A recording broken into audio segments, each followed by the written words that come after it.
Bismillahirrahmanirrahim. Hello and very good morning to all of you.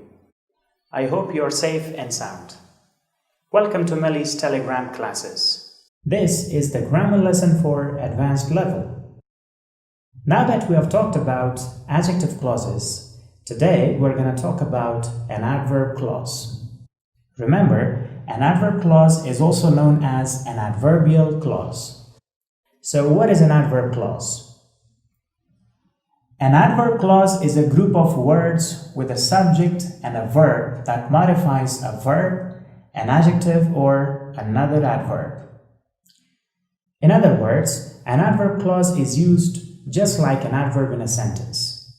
It modifies a verb, or an adjective, or another adverb in a sentence. Or simply, it gives more information about a verb, an adjective, or adverb. For example, my roommate will go home to visit her parents when she finishes her research paper. In this sentence, when she finishes her research paper is giving more information about, or it's talking about, or it modifies the verb will go. So, when will my roommate go home? When she finishes her research paper.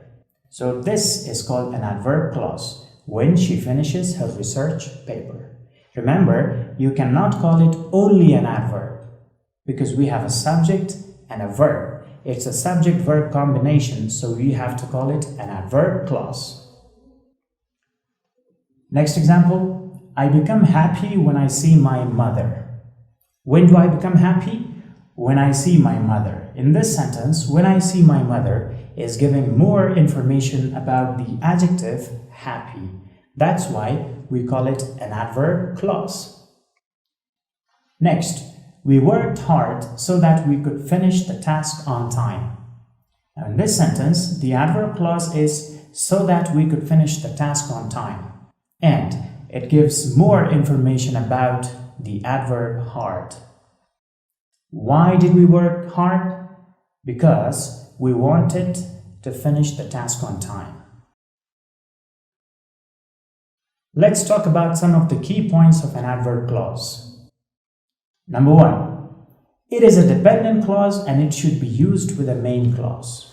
Remember, just as I have told you, you cannot use a dependent clause alone in a sentence. You have to use a main clause with the dependent clause to complete its meaning. And so is the case with an adverb clause, because it's a type of dependent clause.